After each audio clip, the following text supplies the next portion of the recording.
I just got back from the expo in Slovenia, and here on the table I have animals that I got exclusively for the JUNGLEARIUM.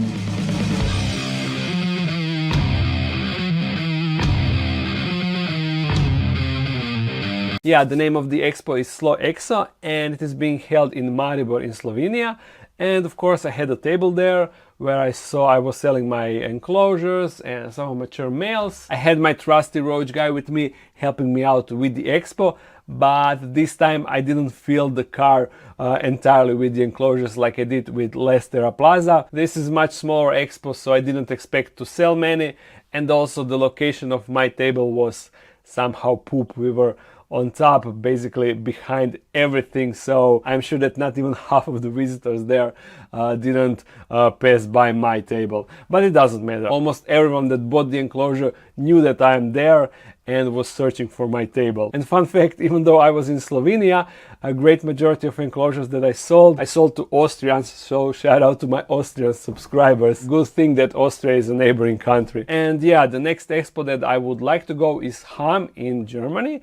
But I heard on this expo, I heard that it is kind of hard to get a table over there, and that they have a special procedure of getting an expo. You actually need to call the organizers, and then you need to fax them the required papers, or you receive a fax back. I'm no longer even sure, but it is hilarious and awesome in the same time. The expo in Hamm is one of the biggest, if not the biggest expos in the world, so they don't really need to bother to advertise their expo or to make it easier for sellers to sign up for the show. So fingers crossed that I get a table there, and also if there are some viewers that got some connection over there, send me an email please.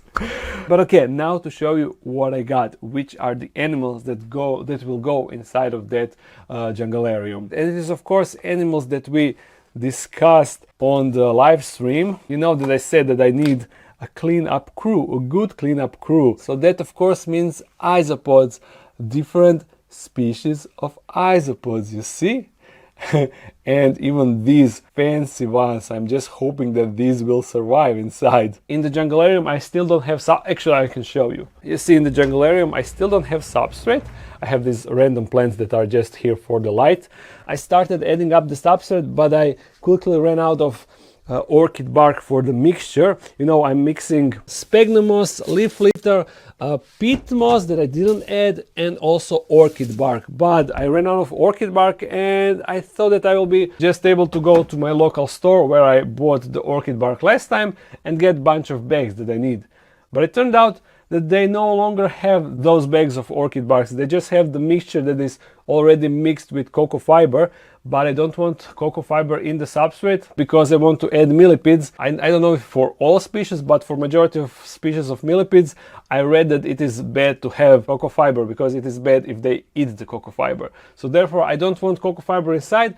And now nowhere in Croatia I'm not able to get an orchid bark that is just pure orchid bark. Everywhere I can just get the mixture with cocoa fiber. So I was forced to order bags of orchid barks, and the only store that I found that is shipping orchid barks doesn't ship it to Croatia. So I had to order to my friends in Slovenia, and then when it arrives to them they will bring it over when they come here. So overcomplicated stuff that I didn't expect that it will be so complicated. So that is the reason why I still don't have substrate inside, and the isopods needs to wait inside of these boxes. And also I had to immediately rehouse these species because they need a lot of substrate. And now looking at this box, I think that I need to add even more substrate for them.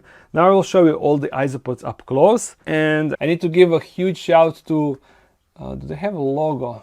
Actually, here is the logo. I need to give a huge shout out to Isopod Range and the guy that is running Isopod Range, because we met on the expo and he agreed to support the Dark Den, to support the JUNGLEARIUM project with these isopods, which of course means that I got these isopods for free. And you see, some of them are really pricey, although not all isopod species are that pricey. You see, this one is just €6, but these are more rare species and really sought after species. So if you need some isopods, he is your guy. He got a ton of different species. He ships across the Europe, so here you will see the link for his web shop. So go out, check it out, and order some isopods. Let's now check all of them, and first we will start with the cheapest species. This is, you see, this is the Latin name. If I open the top, oh, they are tiny. I personally didn't even check any of these. I only moved these into this box, and I have no idea how these look, only from the pictures, yeah. But yeah, you see, these are tiny isopods. So they're like, oh, there is a ton of them. You see? Awesome. They, together with springtails, will keep the enclosures clean. I think that I will separate these so I can have more for other enclosures. Yeah, that would be smart. Now check out these Kubari species Panda King, and you can already see one here. Let's quickly open. Oh, they're on top. Ah, great, great, great. Ah, and you see, they are doing the ball thing. Will this one also turn into a ball if I poke it? No, not really. Oh, this one is perfect ball, almost a perfect ball. You know, I only have one species of isopods, and they never curl in the ball, so it is cool to see these that actually curl up when they feel threatened. But this one is bold. He is not afraid of anything. Okay, let's check next one. This species, but you see, their appearance is not as pretty as the Kubaris. They are kind of similar to the ones that I have. And we have them right here. Man, isopods are so cute. Look at them. Just look at their feelers, how they are wiggling around, scanning the environment like beep, beep, beep, beep, beep, beep, beep, beep, beep, beep, beep. And there should be more than 10 inside. Yeah, there is definitely more than 10 inside. All sizes. You see, which one is the biggest? I think that something like that. That is probably the... Oh no, this one is even chunkier, you see. Oh, little chunky. Definitely more than 10 inside. Now the most expensive one. These are the rubber duckies. Even I, who doesn't know anything about isopods or their species, even I heard about these. You see, Kubari species rubber ducky, and they're 100 euros. 100 euros for a bunch of isopods. Crazy. Although I bought a tarantula that was this big for 500 euros, so I shouldn't be talking.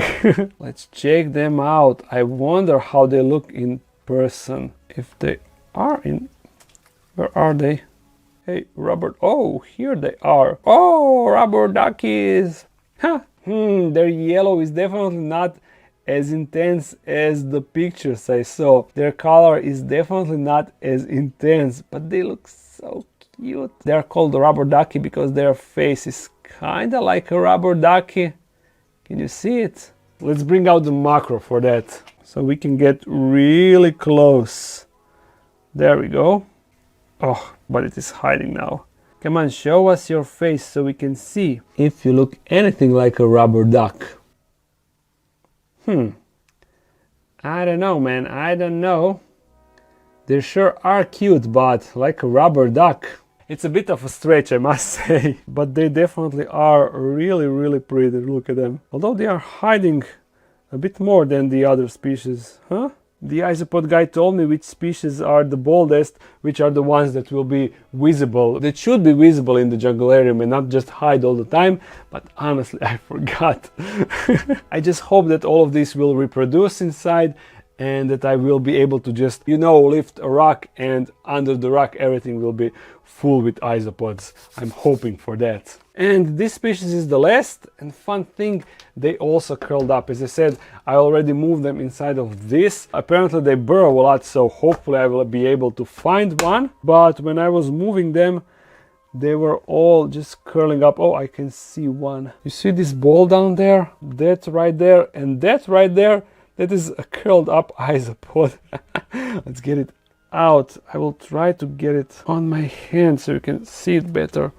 There, you see? It is not a perfect ball, but it is a ball. Okay, it is a less ball now. Come on, dude, show us your curling abilities.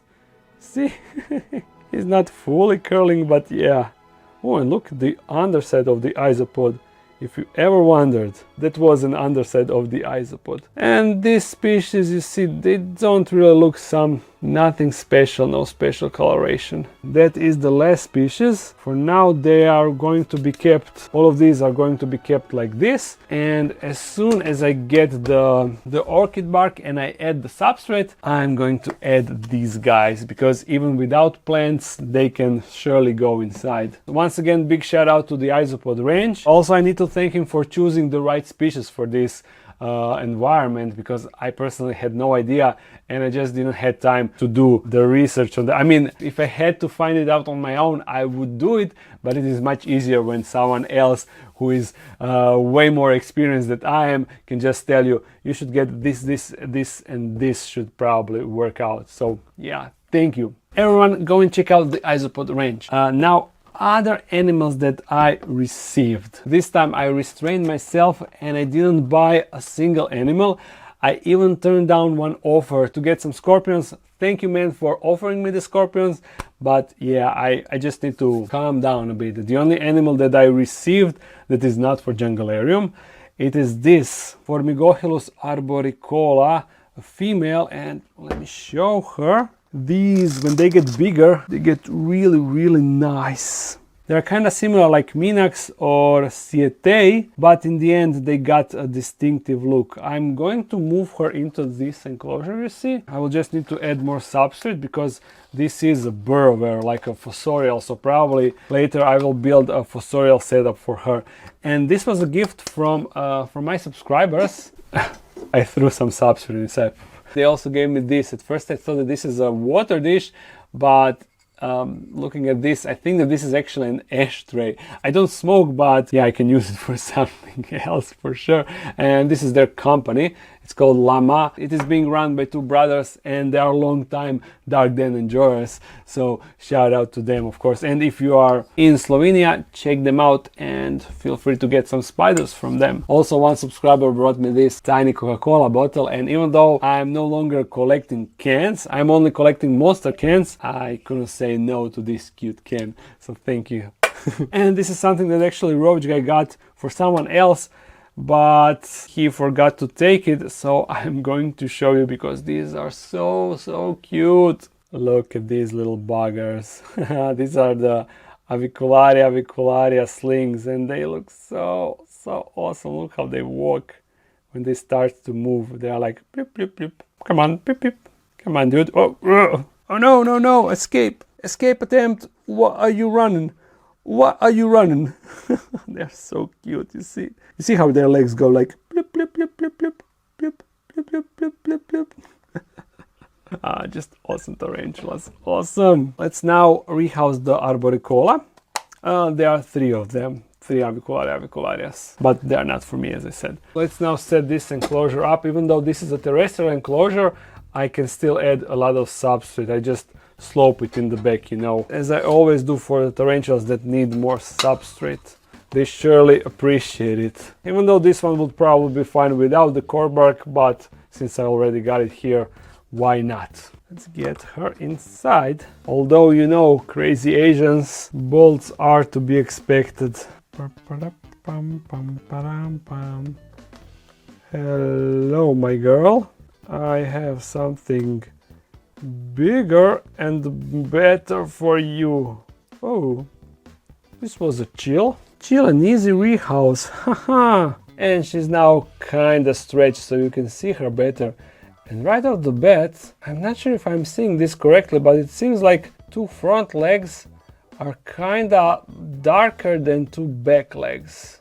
Oh, this is such a cool appearance if that's the case. Or is that just the light? No, definitely front legs seem a bit darker. I don't know, it's hard to tell now. But you see the pattern on the abdomen, it is a standard Asian burrower appearance. The earth tiger appearance or something like that. Girl, enjoy. She's already curling up in the corner. Okay, with this we can end this video. Let me just say that next video will be about Balfuris. Even though they didn't make a web castle as, of course, as I expected, as I wanted, there is some other potentially cool updates you will find out in the next video. I hope that you enjoyed this video. If you did, thumbs it up and comment something. If you want to support this channel more, there's a Patreon page. If you're new to this channel, make sure to subscribe. AQUIRED Monday, sometimes live streams on Sunday. So see you again soon. Bye.